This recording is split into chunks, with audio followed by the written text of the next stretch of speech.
ಶ್ರೀರಾಮಕೃಷ್ಣ ವಚನವೇದ ಪಂಡಿತ ಶಶಧರ 25ನೇ June 1884 ಆಷಾಢ ಶುಕ್ಲ ದ್ವಿತೀಯ ಬುಧವಾರ. ಇಂದು ಪೂರಿಯಲ್ಲಿ ಜಾತ್ರೆ. ಈಶಾನನ ಆಹ್ವಾನಕ್ಕೆ ಅನುಸಾರ ಪರಮಹಂಸರು ಕಲ್ಕತ್ತಾದಲ್ಲಿರುವ ಆತನ ಮನೆಗೆ ಬೆಳಗ್ಗೆ ಹೊತ್ತಿಗೆ ಮುಂಚೆಯೇ ಬಂದು ಬಿಟ್ಟಿದ್ದಾರೆ. ಅವರಿಗೆ ಪಂಡಿತ ಶಶಧರ ತರ್ಕಚೂಡಾಮಣಿಯನ್ನು ನೋಡಬೇಕು ಎಂಬ ಇಚ್ಛೆ ಬಹಳ ದಿನದಿಂದ ಇತ್ತು. ಆತ ಈಶಾನನ ಮನೆಯ ಹತ್ತಿರದಲ್ಲೇ ಒಂದು ಮನೆಯಲ್ಲಿ ಇಳಿದುಕೊಂಡಿದ್ದಾನೆ ಎಂಬುದನ್ನು ಕೇಳಿ ಅಲ್ಲಿಗೆ ಅಪರಾಹ್ನ ಹೋಗಲು ನಿರ್ಧರಿಸಿದ್ದಾರೆ. ಪರಮಹಂಸರೊಡನೆ ಹಾಜರ ಮತ್ತು ಇನ್ನೂ ಕೆಲವು ಮಂದಿ ಭಕ್ತರು ಬಂದಿದ್ದಾರೆ. ಈಶಾನ ಒಬ್ಬಿಬ್ಬರು ಬ್ರಾಹ್ಮಣ ಪಂಡಿತರನ್ನು ಮತ್ತು ಒಬ್ಬ ತಾಂತ್ರಿಕ ಭಕ್ತನನ್ನು ಆಹ್ವಾನಿಸಿದ್ದಾನೆ. ಈಶಾನನ ಮಕ್ಕಳು ಶ್ರೀಶನೇ ಮೊದಲಾದವರು ಕುಳಿತಿದ್ದಾರೆ. ಆ ತಾಂತ್ರಿಕ ಭಕ್ತ ಹಣೆಗೆ ಕುಂಕುಮ ಇಟ್ಟುಕೊಂಡಿರುವುದು ಪರಮಹಂಸರ ಕಣ್ಣಿಗೆ ಬಿತ್ತು. ಅವರು ನಗುತ್ತಾ ಹೇಳುತ್ತಿದ್ದಾರೆ, ಓಹೋ, ಈತನಿಗೆ ಬರೆ ಬಿದ್ದಿದೆ.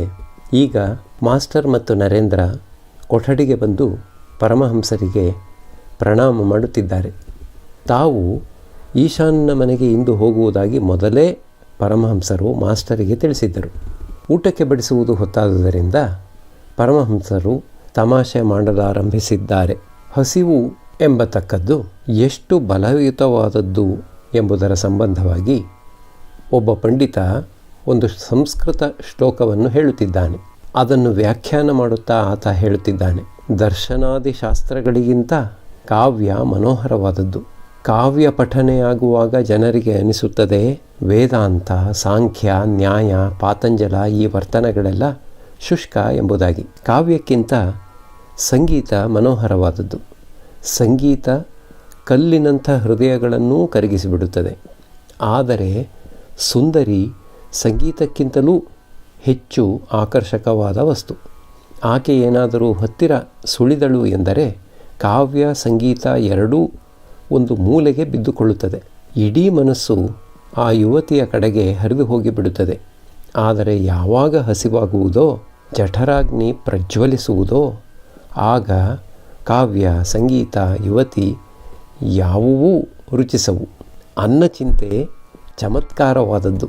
ಪರಮಹಂಸರು ನಗುತ್ತಾ ಹೇಳುತ್ತಿದ್ದಾರೆ, ಈ ಪಂಡಿತ ಒಳ್ಳೆ ರಸಿಕ.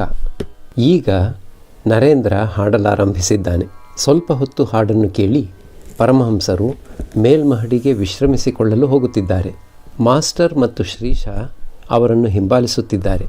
ಪರಮಹಂಸರಿಗೆ ಶ್ರೀಶನ ಪರಿಚಯ ಮಾಡಿಕೊಡುತ್ತಾ ಮಾಸ್ಟರ್ ಹೇಳುತ್ತಿದ್ದಾನೆ, ಈತ ಒಬ್ಬ ಪಂಡಿತ.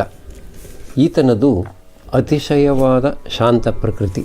ಬಾಲ್ಯದಲ್ಲಿ ನಾವಿಬ್ಬರೂ ಒಂದೇ ತರಗತಿಯಲ್ಲಿ ಓದುತ್ತಿದ್ದೆವು. ಈಗ ಈತ ವಕೀಲನಾಗಿದ್ದಾನೆ. ಶ್ರೀರಾಮಕೃಷ್ಣರು, ಇಂಥ ಒಳ್ಳೆ ಸ್ವಭಾವಿ ವಕೀಲನಾಗುವುದೇ? ಮಾಸ್ಟರ್, ಹೌದು, ಈತ ಆ ಮಾರ್ಗ ಹಿಡಿದುದು ತಪ್ಪಾಯಿತು. ಶ್ರೀರಾಮಕೃಷ್ಣರು, ನನಗೆ ಕೆಲವು ಮಂದಿ ವಕೀಲರು ಗೊತ್ತಿದ್ದಾರೆ. ಅವರಲ್ಲಿ ಒಬ್ಬ ನನಗೆ ಬಹಳವಾಗಿ ಗೌರವ ತೋರಿಸುತ್ತಾನೆ. ಆತ ಸರಳ ಸ್ವಭಾವಿ. ಶ್ರೀಶನಿಗೆ, ಭಗವಂತನ ವಿಷಯವಾಗಿ ನಿನ್ನ ಅಭಿಪ್ರಾಯವೇನು? ಶ್ರೀಶ, ಭಗವಂತನೆಂಬುವನು ಒಬ್ಬ ಇದ್ದಾನೆ. ಆತನೇ ಎಲ್ಲವನ್ನೂ ಮಾಡುತ್ತಾನೆ. ಆದರೆ ನಾವು ಆತನಿಗೆ ಆರೋಪಿಸುವ ಗುಣಗಳು ಮಾತ್ರ ಸರಿಯಾದವುಗಳಲ್ಲ. ಭಗವಂತ ಏನೇನು ಎಂಬುದನ್ನು ಮನುಷ್ಯ ಅರಿಯಬಲ್ಲನೆ? ಆತ ಅನಂತ. ಶ್ರೀರಾಮಕೃಷ್ಣರು, ತೋಟದಲ್ಲಿ ಎಷ್ಟು ಮರಗಳಿವೆ, ಎಷ್ಟು ಕೊಂಬೆಗಳಿವೆ ಎಂಬುದರ ಲೆಕ್ಕಾಚಾರ ನಿನಗೇಕೆ ಬೇಕು? ನೀನು ತೋಟಕ್ಕೆ ಬಂದದ್ದು ಮಾವಿನ ಹಣ್ಣು ತಿನ್ನುವುದಕ್ಕೆ. ತಿಂದು ಆನಂದಪಡು. ಭಗವಂತನಲ್ಲಿ ಭಕ್ತಿ ಪ್ರೇಮಗಳನ್ನು ಗಳಿಸಿಕೊಳ್ಳುವುದೇ ಮಾನವ ಜನ್ಮದ ಉದ್ದೇಶ. ಅದನ್ನು ಪಡೆದುಕೊಂಡು ಆನಂದದಿಂದಿರು. ನೀನು ಬಂದುದು ಮದ್ಯ ಕುಡಿಯುವುದಕ್ಕೆ. ಮದ್ಯದ ಅಂಗಡಿಯಲ್ಲಿ ಎಷ್ಟು ಪೀಪಾಯಿ ಮದ್ಯ ಇದೆ ಎಂಬುದನ್ನು ತಿಳಿದುಕೊಳ್ಳುವುದರಿಂದ ನಿನಗಾಗುವ ಪ್ರಯೋಜನವೇನು? ನಿನಗೆ ಒಂದು ಲೋಟವೇ ಸಾಕು. ಭಗವಂತನ ಅನಂತ ಗುಣಗಳ ಸಂಬಂಧವಾಗಿ ಅರಿತುಕೊಳ್ಳುವುದರ ಅವಶ್ಯಕತೆ ತಾನೇ ಏನಿದೆ? ಆತನ ಗುಣ ಏನೇನು ಎಂಬುದನ್ನು ಅರಿತುಕೊಳ್ಳಲು 1,000,000 ವರ್ಷ ಪ್ರಯತ್ನಪಟ್ಟರೂ ಒಂದು ಕಿಂಚಿತ್ತನ್ನೂ ಅರಿತುಕೊಳ್ಳಲಾಗುವುದಿಲ್ಲ. ಪರಮಹಂಸರು ಈಗ ಸುಮ್ಮನೆ ಕುಳಿತಿದ್ದಾರೆ. ಒಬ್ಬ ಬ್ರಾಹ್ಮಣ ಪಂಡಿತ ಕೊಠಡಿಯನ್ನು ಪ್ರವೇಶಿಸುತ್ತಿದ್ದಾನೆ. ಶ್ರೀರಾಮಕೃಷ್ಣರು ಮಾಸ್ಟರಿಗೆ, ಸಂಸಾರದಲ್ಲಿ ಏನೆಂದರೆ ಏನೂ ಇಲ್ಲ. ಈಶಾನನ ಮನೆಯವರೆಲ್ಲರೂ ಒಳ್ಳೆಯವರೇ. ಆದ್ದರಿಂದ ಮನೆಯಲ್ಲಿ ಶಾಂತಿ.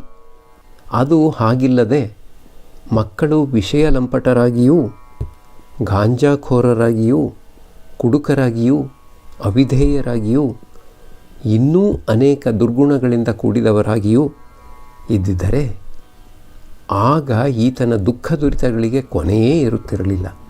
ಈತನ ಮನೆಯವರೆಲ್ಲರಿಗೂ ಭಗವಂತನ ಕಡೆಗೇ ಮನಸ್ಸು. ಇವರದು ವಿದ್ಯಾ ಸಂಸಾರ.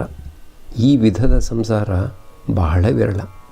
ಎಲ್ಲೋ 2-3 ಮನೆಗಳಲ್ಲಿ ಮಾತ್ರ ನೋಡಿದ್ದೇನೆ. ಸಾಮಾನ್ಯವಾಗಿ ಸಂಸಾರಿಗಳ ಮನೆಯಲ್ಲಿ ಕೇವಲ ಜಗಳ, ಮನಸ್ತಾಪ, ದ್ವೇಷ, ಹೊಟ್ಟೆ ಕಿಚ್ಚು ಇವನ್ನೇ ನೋಡಬಹುದು. ಸಾಲದುದಕ್ಕೆ ರೋಗ, ಶೋಕ, ದಾರಿದ್ರ್ಯವೂ ಇರುತ್ತದೆ. ಇವನ್ನೆಲ್ಲ ಕಣ್ಣಿಂದ ನೋಡಿ ಭಗವತಿಗೆ ಪ್ರಾರ್ಥನೆ ಮಾಡಿದೆ. ಹೇ ತಾಯೇ, ನನ್ನ ಮನಸ್ಸನ್ನು ಭಗವಂತನ ಕಡೆಗೆ ತಿರುಗಿಸಿಬಿಡು. ನರೇಂದ್ರನ ತಾಪತ್ರಯದ ಕಡೆ ನೋಡು. ತಂದೆ ಸತ್ತು ಹೋಗಿದ್ದಾನೆ. ಮನೆಯಲ್ಲಿ ತಿನ್ನುವುದಕ್ಕೆ ಏನೂ ಇಲ್ಲ. ಕೆಲಸ ಕಾರ್ಯಗಳಿಗಾಗಿ ತುಂಬ ಪ್ರಯತ್ನ ಮಾಡುತ್ತಿದ್ದಾನೆ. ಯಾವುದೂ ಸಿಕ್ಕುತ್ತಿಲ್ಲ. ಆತನ ಮನಸ್ಸು ಎಷ್ಟು ಅವ್ಯವಸ್ಥಿತ ಸ್ಥಿತಿಯಲ್ಲಿದೆ ನೋಡು. ಮಾಸ್ಟರಿಗೆ, ನೀನು ಹಿಂದೆ ಅಡಿಗಡಿಗೆ ದಕ್ಷಿಣೇಶ್ವರಕ್ಕೆ ಬರುತ್ತಿದ್ದೆ. ಈಗ ನೀನು ಅಪರೂಪಕ್ಕೆ ಒಮ್ಮೆ ಬರುತ್ತಿದ್ದೀಯಲ್ಲ, ಏಕೆ? ಬಹುಶಃ ನಿನಗೆ ನಿನ್ನ ಹೆಂಡತಿಯ ಮೇಲೆ ವಿಶೇಷ ರೀತಿಯ ಪ್ರೀತಿ ಉಂಟಾಗಿಬಿಟ್ಟಿರಬೇಕು. ನಿನ್ನನ್ನು ಅದಕ್ಕೇಕೆ ದೂಷಿಸಲಿ? ಯಾವ ದಿಕ್ಕಿಗೆ ನೋಡಿದರೂ ಕಾಮಕಾಂಚನಗಳ ಪ್ರಭಾವವೇ. ಇದಕ್ಕಾಗಿ ನಾನು ಪ್ರಾರ್ಥನೆ ಮಾಡುತ್ತಿರುವುದು. ಹೇ ತಾಯೇ, ಮುಂದೆ ಎಂದಾದರೂ ನಾನು ಹುಟ್ಟಬೇಕಾಗಿ ಬಂದರೆ ನನ್ನನ್ನು ಎಂದಿಗೂ ಸಂಸಾರಿಯನ್ನಾಗಿ ಮಾಡಬೇಡ. ಬ್ರಾಹ್ಮಣ ಪಂಡಿತ, ನೀವು ಹಾಗೇಕೆ ಪ್ರಾರ್ಥಿಸಬೇಕು? ಗೃಹಸ್ಥ ಜೀವನವನ್ನು ಶಾಸ್ತ್ರ ಬಹಳವಾಗಿ ಹೊಗಳಿದೆ. ಶ್ರೀರಾಮಕೃಷ್ಣರು, ಹೌದು, ಅದೇನೋ ನಿಜ. ಆದರೆ ಬಹಳ ಕಠಿಣ. ಮಾಸ್ಟರಿಗೆ, ನಾವೆಂಥ ತಪ್ಪು ಮಾಡಿಬಿಟ್ಟೆವು. ಅವರೆಲ್ಲ ಹಾಡುತ್ತಿದ್ದಾರೆ, ವಿಶೇಷತಃ ನರೇಂದ್ರ. ನಾವೆಲ್ಲರೂ ಕೊಠಡಿಯನ್ನು ಬಿಟ್ಟು ಬಂದೇ ಬಿಟ್ಟೆವಲ್ಲ. ಈಗ ಗಂಟೆ ಅಪರಾಹ್ನ 4. ಪರಮಹಂಸರು ಗಾಡಿಯಲ್ಲಿ ಕುಳಿತು ಪಂಡಿತ ಶಶಧರ ಇಳಿದುಕೊಂಡಿದ್ದ ಮನೆಗೆ ಹೋಗುತ್ತಿದ್ದಾರೆ. ಗಾಡಿಯನ್ನು ಹತ್ತುವುದೇ ತಡ ಸಮಾಧಿಸ್ಥರಾಗಿ ಬಿಟ್ಟರು. ಅವರು ಬಹಳ ಕಾಲ ಸಾಧನೆಯನ್ನು ಮಾಡಿದ್ದರಿಂದಲೂ ಸತತ ಭಾವಾವಿಷ್ಟರಾಗಿಯೇ ಇರುವುದರಿಂದಲೂ ಅವರ ಶರೀರ ಬಹಳ ಕೋಮಲವಾಗಿ ಬಿಟ್ಟಿದೆ. ಅದು ಸಾಮಾನ್ಯ ಶ್ರಮವನ್ನೂ ಸಹಿಸಿಕೊಳ್ಳಲಾರದ ಸ್ಥಿತಿಗೆ ಇಳಿದು ಬಿಟ್ಟಿದೆ. ಗಾಡಿ ಇಲ್ಲದೆ ಸ್ವಲ್ಪ ದೂರವನ್ನೂ ಅವರ ಕೈಯಲ್ಲಿ ನಡೆಯಲಾಗುತ್ತಿಲ್ಲ. ಈಗ ಮಳೆಗಾಲ. ಸೋನೆ ಮಳೆ ರಸ್ತೆಯನ್ನು ಕೆಸರು ಮಾಡಿಬಿಟ್ಟಿದೆ. ಆಕಾಶದಲ್ಲಿ ಮೇಘ ಕಟ್ಟಿದೆ. ಭಕ್ತರು ಕಾಲು ನಡಿಗೆಯಲ್ಲಿ ಗಾಡಿಯನ್ನು ಹಿಂಬಾಲಿಸುತ್ತಿದ್ದಾರೆ.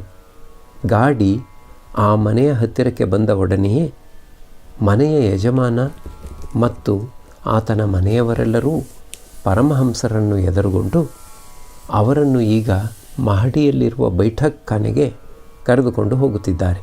ಪರಮಹಂಸರು ಬೈಠಕ್ ಖಾನೆಯನ್ನು ಮುಟ್ಟುವುದೇ ತಡ ಪಂಡಿತ ಶಶಧರ ಮುಂದೆ ಬಂದು ಅವರನ್ನು ಆದರದಿಂದ ಕೊಠಡಿಗೆ ಬರಮಾಡಿಕೊಂಡ. ಈಗ ಅವರಿಗೆ ಶ್ರದ್ಧಾಭಕ್ತಿಗಳಿಂದ ಸಾಷ್ಟಾಂಗ ಪ್ರಣಾಮ ಮಾಡಿ ಅವರನ್ನು ಒಂದು ಕಡೆ ಕೂರಿಸುತ್ತಿದ್ದಾನೆ. ನರೇಂದ್ರ, ರಾಖಾಲ, ರಾಮ, ಮಾಸ್ಟರ್, ಹಾಜರ ಇವರೇ ಮೊದಲಾದ ಭಕ್ತರು ಒಬ್ಬೊಬ್ಬರಾಗಿ ಕೊಠಡಿಯೊಳಗೆ ಬಂದು ಪರಮಹಂಸರ ಮಾತುಕತೆಗಳನ್ನೆಲ್ಲ ಒಂದನ್ನೂ ತಪ್ಪದೆ ಕೇಳಲೋಸುಗ ಆದಷ್ಟು ಮಟ್ಟಿಗೆ ಅವರ ಹತ್ತಿರ ಸರಿದು ಕುಳಿತುಕೊಳ್ಳುತ್ತಿದ್ದಾರೆ. ಪಂಡಿತ ಶಶಧರ ಯೌವನಾವಸ್ಥೆಯನ್ನು ಕಳೆದು ಪ್ರೌಢಾವಸ್ಥೆಗೆ ಕಾಲಿಟ್ಟಿದ್ದಾನೆ. ಆತನ ಮೈ ಹೊಂಬಣ್ಣ, ಕೊರಳಿಗೆ ರುದ್ರಾಕ್ಷಿ ಮಾಲೆ ಹಾಕಿಕೊಂಡಿದ್ದಾನೆ. ಪಂಡಿತನನ್ನು ನೋಡಿದೊಡನೆಯೇ ಶ್ರೀರಾಮಕೃಷ್ಣರು ಸಮಾಧಿಸ್ಥರಾಗಿ ಬಿಟ್ಟರು. ಈಗ ಸ್ವಲ್ಪ ಬಾಹ್ಯ ಪ್ರಜ್ಞೆಯನ್ನು ಹೊಂದಿ ನಗುಮುಖದಿಂದ ಆತನನ್ನು ದಿಟ್ಟಿಸಿ ನೋಡುತ್ತಾ ಹೇಳುತ್ತಿದ್ದಾರೆ, ಭೇಷ್ ಭೇಷ್. ಸ್ವಲ್ಪ ಸುಮ್ಮನೆ ಕುಳಿತಿದ್ದು ಮತ್ತೆ ಹೇಳುತ್ತಿದ್ದಾರೆ, ಒಳ್ಳೆಯದು. ನೀನು ಯಾವುದರ ಸಂಬಂಧವಾಗಿ ಉಪನ್ಯಾಸ ಕೊಡುತ್ತಿದ್ದೀಯೇ? ಶಶಧರ, ಮಹಾಶಯರೇ, ನಾನು ಶಾಸ್ತ್ರಗಳ ಸಂಬಂಧವಾಗಿ ತಿಳಿಸಲು ಪ್ರಯತ್ನ ಮಾಡುತ್ತಿದ್ದೇನೆ. ಶ್ರೀರಾಮಕೃಷ್ಣರು: ಕಲಿಯುಗಕ್ಕೆ ನಾರದೀಯ ಭಕ್ತಿ ಶಾಸ್ತ್ರಗಳಲ್ಲಿ ಕರ್ಮಗಳ ವಿಷಯವಾಗಿ ಹೇಳಿದೆಯಲ್ಲ, ಅವನ್ನು ಮಾಡಲು ಸಮಯವೆಲ್ಲಿ? ಈಗಿನ ಕಾಲದ ಜ್ವರಕ್ಕೆ ದಶಮೂಲಿಕೆಗಳ ಕಷಾಯ ಸರಿ ಹೋಗದು. ಆ ಕಷಾಯದಿಂದ ರೋಗಿಯನ್ನು ಗುಣಪಡಿಸಲು ಪ್ರಯತ್ನಪಟ್ಟರೆ ಆತ ಬದುಕುವುದೇ ಕಷ್ಟವಾಗಿ ಬಿಡುತ್ತದೆ. ಈಗಿನ ಕಾಲಕ್ಕೆ ಫೀವರ್ ಮಿಕ್ಚರ್ ಕರ್ಮ ಮಾಡುವಂತೆ ಹೇಳಬೇಕಾಗಿದ್ದರೆ ಅಮುಖ್ಯ ಭಾಗವನ್ನು ಬೇರ್ಪಡಿಸಿ ಮುಖ್ಯವಾದುದರ ಸಂಬಂಧವಾಗಿ ಮಾತ್ರ ತಿಳಿಸಬೇಕು. ನಾನು ಜನರಿಗೆ ಹೇಳುತ್ತೇನೆ, ನೀವು ಸಂಧ್ಯಾವಂದನೆಯನ್ನು ಅಪವಿತ್ರ ಪವಿತ್ರೋವಾ ದಿಂದ ಹಿಡಿದು ಅಹಂಭೋ ಅಭಿವಾದಯೇ ಎನ್ನುವವರೆಗೂ ಮಾಡಬೇಕಾದ ಅವಶ್ಯಕತೆ ಏನಿಲ್ಲ. ನೀವು ಗಾಯತ್ರಿಯನ್ನು ಜಪಿಸಿದರೆ ಸಾಕು. ಕರ್ಮದ ವಿಷಯವಾಗಿ ಸಾಂಗವಾಗಿ ತಿಳಿಸಬೇಕಾಗಿದ್ದರೆ ಈಶಾನನಂಥ ಒಬ್ಬಿಬ್ಬರು ವ್ಯಕ್ತಿಗಳಿಗೆ ಮಾತ್ರ ತಿಳಿಸು. ನೀನು ಸಹಸ್ರ ಉಪನ್ಯಾಸಗಳನ್ನು ಬೇಕಾದರೂ ಕೊಡು, ಪ್ರಾಪಂಚಿಕರನ್ನು ಒಂದು ಕಿಂಚಿತ್ತೂ ಬದಲಾಯಿಸಲಾರೆ. ಕಲ್ಲಿನ ಗೋಡೆಗೆ ಮೊಳೆ ಹೊಡೆಯಲಾಗುವುದೇ? ಮೊಳೆ ಮೊಂಡಾಗಿ ಹೋಗುವುದೇ ವಿನ ಗೋಡೆಗೆ ಏನೂ ಆಗದು. ಕತ್ತಿಯ ಏಟು ಕೊಟ್ಟರೆ ಮೊಸಳೆಗೆ ಏನಾದರೂ ಗಾಯ ಆಗುವುದೇ? ಸಾಧುವಿನ ಕಮಂಡಲು ಸೋರೆಕಾಯಿನದು 4 ಧಾಮಗಳಿಗೂ ಹೋಗಿ ಬರುತ್ತದೆ. ಆದರೂ ಅದು ಹಿಂದೆ ಹೇಗೆ ಕಹಿಯಾಗಿತ್ತೋ ಹಾಗೇ ಇರುತ್ತದೆ. ನಿನ್ನ ಉಪನ್ಯಾಸ ಪ್ರಾಪಂಚಿಕರಿಗೆ ಹೆಚ್ಚೇನೂ ಉಪಕಾರ ಮಾಡುತ್ತಿಲ್ಲ. ಕ್ರಮೇಣ ಇದು ನಿನಗೆ ಗೊತ್ತಾಗುತ್ತದೆ. ಕರು ಒಮ್ಮೆಗೇ ಎದ್ದು ನಿಂತುಕೊಳ್ಳಲಾರದು. ಆಗಾಗ ಕೆಳಕ್ಕೆ ಬೀಳುತ್ತದೆ, ಮತ್ತೆ ಏಳುತ್ತದೆ. ಅದು ಹಾಗೆ ಮಾಡಿಯೇ ತಾನು ಎದ್ದು ನಿಲ್ಲಲು ಮತ್ತು ನಡೆಯಲು ಕಲಿತುಕೊಳ್ಳುತ್ತದೆ. ಯಾರು ಭಕ್ತ, ಯಾರು ಪ್ರಾಪಂಚಿಕ ಎಂಬುದು ನಿನಗೆ ಗೊತ್ತಾಗುತ್ತಿಲ್ಲ. ಅದು ನಿನ್ನ ತಪ್ಪೇನಲ್ಲ. ಬಿರುಗಾಳಿ ಆರಂಭವಾದ ಪ್ರಥಮದಲ್ಲಿ ಯಾವುದು ಹುಣಸೆ ಮರ, ಯಾವುದು ಮಾವಿನ ಮರ ಎಂಬುದನ್ನು ಗುರುತು ಹಿಡಿಯಲಾಗುವುದಿಲ್ಲ. ಭಗವಂತನ ಸಾಕ್ಷಾತ್ಕಾರ ಆಗದವರೆಗೆ ಯಾರೂ ಒಮ್ಮೆಗೇ ಕರ್ಮಗಳನ್ನು ತ್ಯಜಿಸಲು ಸಾಧ್ಯವಾಗುವುದಿಲ್ಲ. ಸಂಧ್ಯಾದಿ ಕರ್ಮಗಳನ್ನು ಎಲ್ಲಿಯವರೆಗೆ ಮಾಡಬೇಕಾಗುತ್ತದೆ? ಭಗವಂತನ ಹೆಸರನ್ನು ಕೇಳಿದೊಡನೆಯೇ ಎಲ್ಲಿಯವರೆಗೆ ಪ್ರೇಮಾಶ್ರು ಸುರಿಯುವುದಿಲ್ಲವೋ, ರೋಮಾಂಚನ ಆಗುವುದಿಲ್ಲವೋ ಅಲ್ಲಿಯವರೆಗೆ. ಒಮ್ಮೆ ಓಂ ರಾಮ ಎಂದು ಹೇಳಿದೊಡನೆಯೇ ಪ್ರೇಮಾಶ್ರು ಸುರಿಯಲಾರಂಭಿಸಿದರೆ ಖಂಡಿತವಾಗಿ ತಿಳಿದುಕೋ, ನಿನ್ನ ಕರ್ಮ ಮುಗಿದು ಹೋಯಿತು ಎಂದು. ಬಳಿಕ ಸಂಧ್ಯಾದಿ ಕರ್ಮಗಳನ್ನು ಮಾಡಬೇಕಾಗಿರುವುದಿಲ್ಲ. ಕಾಯಿ ಆದೊಡನೆಯೇ ಹೂವು ಉದುರಿ ಹೋಗುತ್ತದೆ. ಭಕ್ತಿಯೇ ಕಾಯಿ, ಕರ್ಮವೇ ಹೂವು. ಸೊಸೆ ಗರ್ಭಿಣಿಯಾದರೆ ಆಕೆ ಹೆಚ್ಚಾಗಿ ಕೆಲಸ ಮಾಡಲಾರಳು. ಅತ್ತೆ ಆಕೆಯ ಕೆಲಸವನ್ನು ದಿನದಿನಕ್ಕೂ ಕಡಿಮೆ ಮಾಡಿಕೊಡುತ್ತಾಳೆ. 9 ತಿಂಗಳು ತುಂಬಿತ್ತು ಎಂದರೆ ಆಕೆಯನ್ನು ಯಾವ ಕೆಲಸ ಮಾಡಲು ಬಿಟ್ಟುಕೊಡುವುದಿಲ್ಲ. ಮಗು ಹುಟ್ಟಿದ ನಂತರ ಅದನ್ನು ಎತ್ತಿಕೊಂಡು ಆಡಿಸುವುದೇ ಆಕೆಯ ಕೆಲಸ. ಬೇರೆ ಯಾವ ಕೆಲಸವನ್ನೂ ಮಾಡಬೇಕಾಗಿರುವುದಿಲ್ಲ. ಸಂಧ್ಯೆ ಗಾಯತ್ರಿಯಲ್ಲಿಯೂ, ಗಾಯತ್ರಿ ಪ್ರಣವದಲ್ಲಿಯೂ, ಪ್ರಣವ ಸಮಾಧಿಯಲ್ಲಿಯೂ ಲಯ ಹೊಂದುತ್ತದೆ. ಇದು ಘಂಟೆಯ ಶಬ್ದದ ಹಾಗೆ. ಆಂ. ಯೋಗಿಯು ನಾದಬ್ರಹ್ಮನನ್ನು ಅನುಸರಿಸಿ ಪರಬ್ರಹ್ಮದಲ್ಲಿ ಲಯವಾಗುತ್ತಾನೆ. ಸಮಾಧಿಯಲ್ಲಿ ಆತನ ಸಂಧ್ಯಾದಿ ಕರ್ಮಗಳು ಲಯವಾಗಿ ಬಿಡುತ್ತವೆ. ಈ ರೀತಿಯಾಗಿ ಜ್ಞಾನಿಗಳ ಕರ್ಮ ಕೊನೆಗಾಣುತ್ತದೆ. ಪರಮಹಂಸರು ಸಮಾಧಿಯ ಸಂಬಂಧವಾಗಿ ಮಾತನಾಡುತ್ತಾ ತಾವೇ ಆ ಸ್ಥಿತಿಗೆ ಹೋಗಿಬಿಟ್ಟರು. ಅವರ ಮುಖ ಸ್ವರ್ಗ ಸದೃಶ ಜ್ಯೋತಿಯನ್ನು ಚೆಲ್ಲಲಾರಂಭಿಸಿತು. ಬಾಹ್ಯಜ್ಞಾನ ಶೂನ್ಯರಾಗಿ ಬಿಟ್ಟಿದ್ದಾರೆ. ಬಾಯಿಂದ ಒಂದು ಮಾತೂ ಹೊರಡುತ್ತಿಲ್ಲ. ಕಣ್ಣು ಸ್ಥಿರವಾಗಿ ಬಿಟ್ಟಿದೆ. ಆತ್ಮೈಕ್ಯರಾಗಿ ಬಿಟ್ಟಿದ್ದಾರೆ. ಬಹಳ ಹೊತ್ತು ಆ ಅವಸ್ಥೆಯಲ್ಲಿಯೇ ಇದ್ದ ನಂತರ ಈಗ ಪ್ರಕೃತಿಸ್ಥರಾಗುತ್ತಾ ಬಾಲಕನ ಹಾಗೆ ಹೇಳುತ್ತಿದ್ದಾರೆ. ನೀರು ಕುಡಿಯಬೇಕು. ಸಮಾಧಿಯನ್ನು ಹೊಂದಿದ ನಂತರ ಯಾವಾಗ ಅವರು ನೀರು ಕುಡಿಯಲು ಇಚ್ಛಿಸುತ್ತಿದ್ದರೋ ಆಗ ಭಕ್ತರಿಗೆ ತಿಳಿದು ಬರುತ್ತಿತ್ತು, ಇನ್ನು ಕ್ರಮೇಣ ಅವರು ಪ್ರಕೃತಿಸ್ಥರಾಗುವರು. ಪರಮಹಂಸರು ಇನ್ನೂ ಭಾವಸ್ಥರಾಗಿಯೇ ಹೇಳುತ್ತಿದ್ದಾರೆ. ಹೇ ತಾಯೇ, ಅಂದು ನೀನು ನನಗೆ ಈಶ್ವರಚಂದ್ರ ವಿದ್ಯಾಸಾಗರನನ್ನು ಸಂಧಿಸುವಂತೆ ಮಾಡಿದೆ. ಈಗ ಮತ್ತೆ ನಾನು ನಿನ್ನನ್ನು ಕೇಳಿಕೊಂಡಿದ್ದೆ, ಇನ್ನೊಬ್ಬ ಪಂಡಿತನನ್ನು ಸಂಧಿಸುವಂತೆ ಏರ್ಪಾಡು ಮಾಡು ಎಂದು. ಅದಕ್ಕಾಗಿಯೇ ನೀನು ಈಗ ನನ್ನನ್ನು ಇಲ್ಲಿಗೆ ಕರೆದುಕೊಂಡು ಬಂದಿದ್ದೀಯೆ. ಪಂಡಿತ ಶಶಧರನ ಕಡೆಗೆ ನೋಡಿ ಹೇಳುತ್ತಿದ್ದಾರೆ, ಏನಯ್ಯ, ನೀನು ಇನ್ನೂ ಸ್ವಲ್ಪ ಬಲಾಢ್ಯನಾಗು, ಇನ್ನೂ ಸ್ವಲ್ಪ ಕಾಲ ಸಾಧನೆ ಭಜನೆ ಮಾಡು. ನೀನು ಮರದ ಬುಡಕ್ಕೆ ಕಾಲು ಹಾಕುವುದೇ ತಡ, ಆಗಲೇ ಹಣ್ಣಿನ ಗೊಂಚಲ ಕಡೆ ಕೈ ನೀಡುತ್ತಿರುವೆಯಲ್ಲ. ಆದರೆ ನೀನು ಜನರ ಶ್ರೇಯಸ್ಸಿಗಾಗಿ ಇದನ್ನೆಲ್ಲ ಮಾಡುತ್ತಿದ್ದೀಯೆ. ಹೀಗೆಂದು ಹೇಳಿ ತಮ್ಮ ತಲೆಯನ್ನು ತಗ್ಗಿಸಿ ಶಶಧರನಿಗೆ ನಮಸ್ಕಾರ ಮಾಡುತ್ತಿದ್ದಾರೆ. ಶ್ರೀರಾಮಕೃಷ್ಣರು ಮತ್ತೆ ಹೇಳುತ್ತಿದ್ದಾರೆ, ಮೊದಲು ನಿನ್ನ ವಿಷಯವಾಗಿ ಕೇಳಿದಾಗ ವಿಚಾರಿಸಿದೆ, ನೀನು ಒಬ್ಬ ಬರೀ ಪಂಡಿತನೋ ಅಥವಾ ವಿವೇಕ ವೈರಾಗ್ಯವೂ ಇರುವುವೋ ಎಂದು. ಸದಸತ್ ವಿವೇಕವಿಲ್ಲದವ ಪಂಡಿತನೇ ಅಲ್ಲ. ಭಗವಂತನಿಂದ ಆದೇಶ ದೊರೆತಿದ್ದರೆ ಆಗ ಲೋಕಶಿಕ್ಷಣ ತಪ್ಪಿನ ಕಾರ್ಯವೇನಲ್ಲ. ಆದೇಶ ಪಡೆದು ಲೋಕಶಿಕ್ಷಣ ಮಾಡಿದರೆ ಆತನನ್ನು ಯಾರೂ ಸೋಲಿಸಲಾರರು. ವಾಗ್ದೇವಿಯ ಒಂದು ಕಿರಣ ಮಾತ್ರ ಬಿದ್ದುದೇ ಆದರೆ ವ್ಯಕ್ತಿಗೆ ಅಂಥ ಶಕ್ತಿ ಬಂದು ಬಿಡುತ್ತದೆ.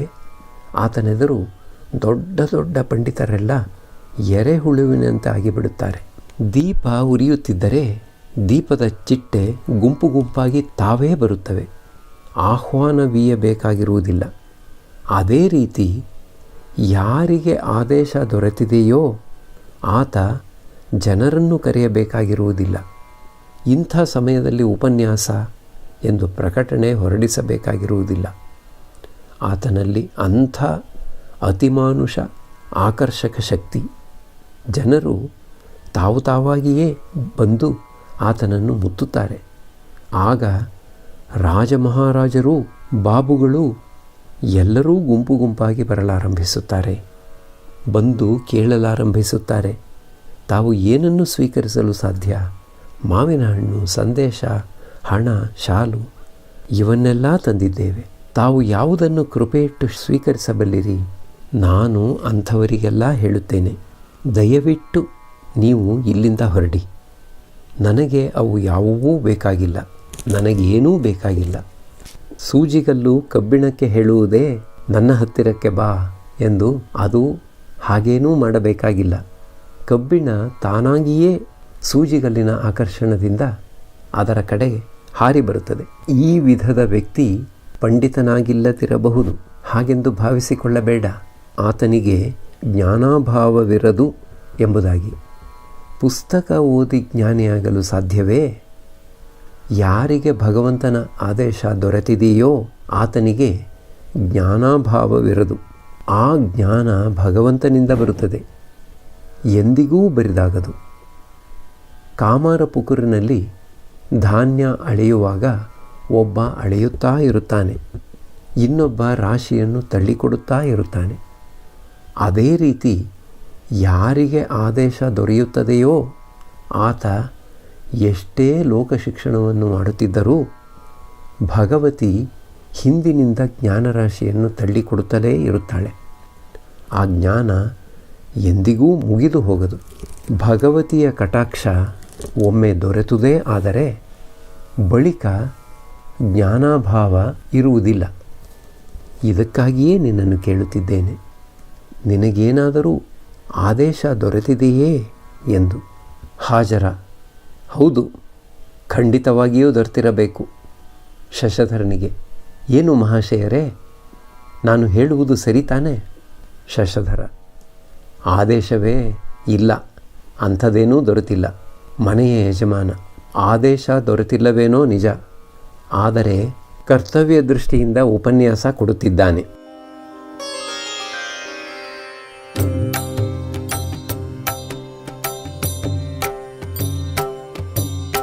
ಶ್ರೀರಾಮ ಕೃಷ್ಣ ಮಂಗಲಕಾರಿ, ಶ್ರೀರಾಮ ಕೃಷ್ಣ ಮಂಗಲಕಾರಿ, ಶ್ರೀರಾಮ ಕೃಷ್ಣ ಮಂಗಲಕಾರಿ, ಶ್ರೀರಾಮ ಕೃಷ್ಣ ಮಂಗಲಕಾರಿ.